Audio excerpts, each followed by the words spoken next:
આજના આઠા ડુંગરી ખાતેના કાર્યક્રમમાં અહીં મંચસ્થ ઉપસ્થિત છોટાઉદેપુર જિલ્લા આમ આદમી પાર્ટીના પ્રમુખ એવા રાધિકાબેન રાઠવા, છોટાઉદેપુર જિલ્લા ઉપપ્રમુખ એવા વિનુભાઈ સરપંચ, સાથે સાથે નસવાડી તાલુકા પ્રમુખ ઈશ્વરભાઈ, કવાડ તાલુકા પ્રમુખ શ્રી, સાથે છોટાઉદેપુર, જેતપુર અને કદવાલ તમામ તાલુકાના આમ આદમી પાર્ટીના પ્રમુખશ્રીઓ, મહામંત્રીશ્રીઓ, તમામ પદાધિકારીઓ અને આજે જેમણે 5000 ની જનમેદની સાથે અમારા સમર્થનમાં આમ આદમી પાર્ટીમાં જોડાયા છે એવા આથા ડુંગરી સરપંચ શ્રી એવા રતનસિંહભાઈ માટે આપણે જોરદાર તાળીઓ પાડી લઈએ।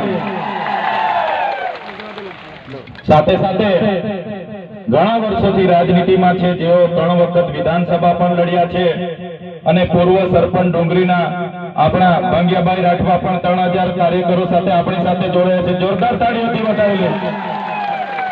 સાથે આજુબાજુ ગામના વીજળીના સરપંચ છે, સાથે આજુબાજુ ગામના સરપંચો, તાલુકા પંચાયતના પૂર્વ સભ્યશ્રીઓ, હાલના ગ્રામ પંચાયતના સભ્ય અને ભાજપમાંથી કિસાન મોરચાના પ્રમુખ એવા સંજયભાઈ અને તમામ કોંગ્રેસમાંથી પણ મોટી ભાગના આગેવાનો અમારી લડત સાથે જોડાઈને અમને સમર્થન આપ્યું છે, અમારા પાર્ટી પરિવારમાં જોડાયા છે એવા બધા જ લોકો અહીં ઉપસ્થિત છે। ત્યારે આ વિસ્તારના વડીલો, યુવાનો, માતા બહેનો અને તમામ સાધુ સંતો, મહંતો બધા જ લોકોને મારા નમન કરું છું, પ્રણામ કરું છું અને બધાને અભિવાદન કરું છું।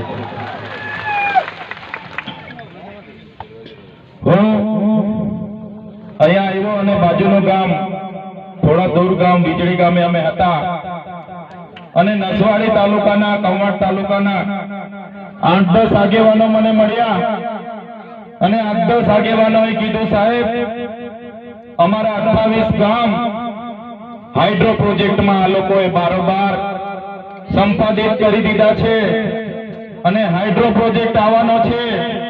અમારા 28 ગામના લોકોને અહીંથી વિસ્થાપિત કરવા માટે સરકારે મન બનાવી લીધું છે।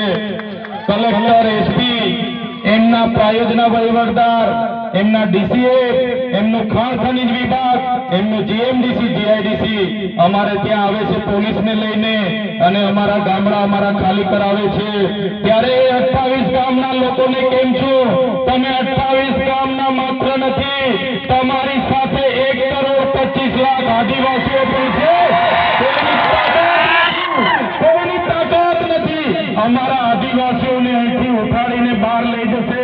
જે દિવસે આ ગુજરાતની ભાજપની સરકાર અમારા 28 ગામના આદિવાસીઓને ઉઠાડવા માટે આવશે, એ દિવસે ચૈતરભાઈ, રતનસિંહ, રાધિકાબેન રાઠવા, વિનુભાઈ રાઠવા, નવસિંહભાઈ રાઠવા, અમારા ભંગ્યાભાઈ રાઠવા, અમે પહેલા દંડો ખાઈશું, અમે પહેલા ગોળી ખાઈશું, પણ મારા સાથીઓ તમે અમારી સાથે રહેજો। જનતા પાર્ટીની સરકારને ઉખાડીને ફેંકી દઈશું। અહીંયા ડેમો આવ્યો ત્યારે અમારા લોકોને વિસ્થાપિત કરી દીધા તમે, અહીંયા કોરિડોર આવ્યા અમારા લોકોને વિસ્થાપિત કરી દીધા, અહીંયા આંબા ડુંગરમાં અમારા લોકોની જમીનો લઈ લીધી તમે, અહીંયા નેરના નામે જમીનો લઈ લીધી। હવે તમે અમારા ગામોને હાઇડ્રોજન પ્રોજેક્ટના નામે ઉઠાવવાની વાત કરો। એ ભૂપેન્દ્રભાઈ પટેલ હોય, હર્ષભાઈ સંઘવી હોય, એમને આ પવિત્ર ધરતી પરથી ચેલેન્જ કરું છું, અમારા 28 ગામના લોકોને હાથ લગાડી દો। અમારા 28 ગામના લોકોને હાથ લગાડીને બતાવો અમારો ઇતિહાસ, બિરસા મુંડા ભગવાન, ટાટિયા મામા, ખાડિયા નાયક એમના વંશજો છે। જે દિવસે અમારા આદિવાસીઓને હેરાન કરશો એ દિવસે આ વિસ્તારમાં આર પારની લડાઈ અમે કરવા માટે હવે તૈયાર થઈ ગયા છે। જ્યારે આદિવાસીઓને જાગૃત કરવાનું કામ અમે કરીએ છીએ, અમારા લોકોની અસ્મિતાની વાત કરીએ છીએ, અમારા યુવાનોની રોજગારની વાત કરીએ છીએ, આદિવાસીઓની વાત કરે એટલે આ સરકારને ગમતો નથી।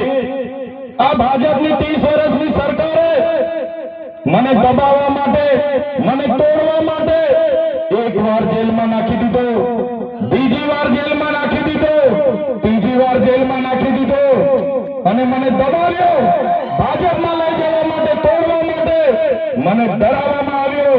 પણ ભૂપેન્દ્રભાઈ પટેલ એ હર્ષભાઈ સિંઘવીને પણ કહેવા માંગુ છું, આ ચૈતરભાઈ વસાવા આદિવાસીનો દીકરો છે, આદિવાસીનો દીકરો છે, એ ડરવાનો નથી। करारा जवाब मिलेगा, करारा जवाब। समय આવશે, करारा જવાબ આપીશું અમે।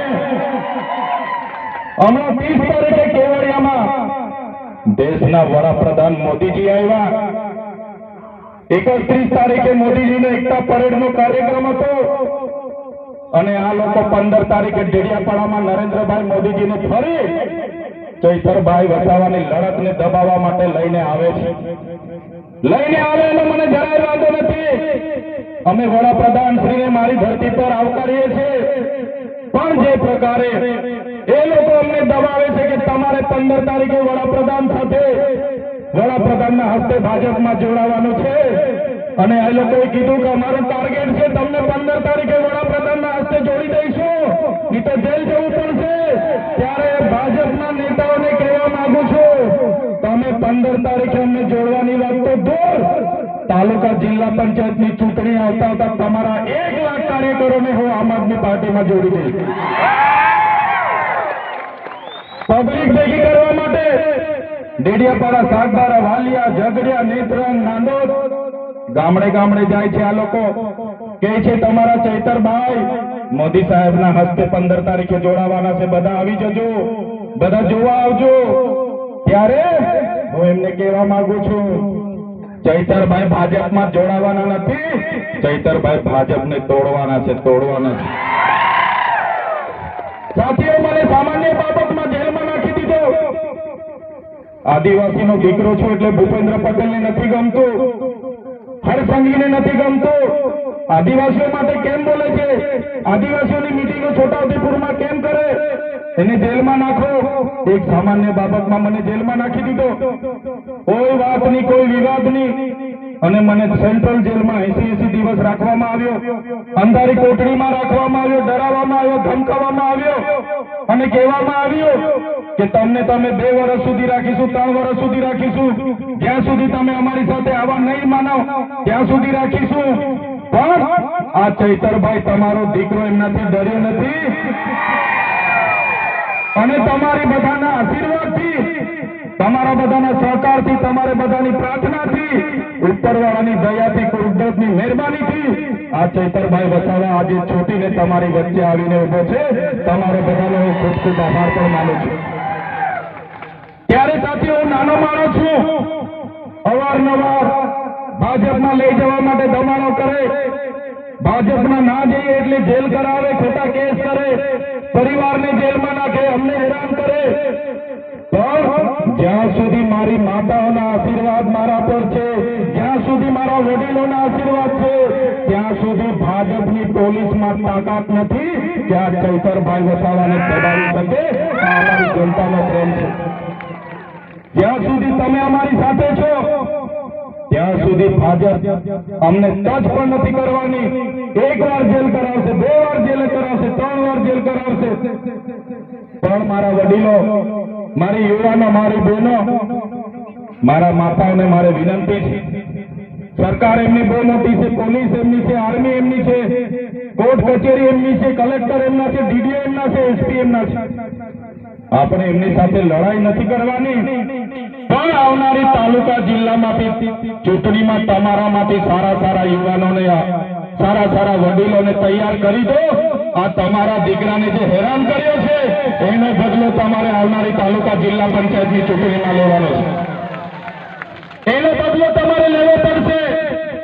કેમ કે જ્યારે મેં જેલમાં હતો ત્યારે એમના આ બાજુના સાંસદ અમારા રાજપીપળામાં આવીને કહેતા હતા, પેલો તમારો ચૈતર વસાવો જેલમાં છે, નથી છૂટવાનો, નથી છૂટવાનો, એનું પૂરું કરી નાખ્યું અમે। ત્યારે તમારા સાંસદોને, ધારાસભ્યોને હું કહેવા માંગુ છું, तुमको क्या लगता था नहीं लौटेंगे, तुमको क्या लगता था नहीं लौटेंगे, गलत। जब तक तोड़ेंगे नहीं तब तक छोड़ेंगे नहीं। हमको क्या अंडे फंड गंड झंड समझ के रखा है क्या? ये चैतर वसावा कभी झुकेगा नहीं, करारा जवाब मिलेगा, करारा जवाब मिलेगा। ત્યારે આ ભારતીય જનતા શાસનમાં છે, કેન્દ્રમાં એમનું શાસન છે. અમારા લોકો નર્મદાનું પાણી જોઈ શકે છે પણ પિયત માટે અમને મળતું નથી.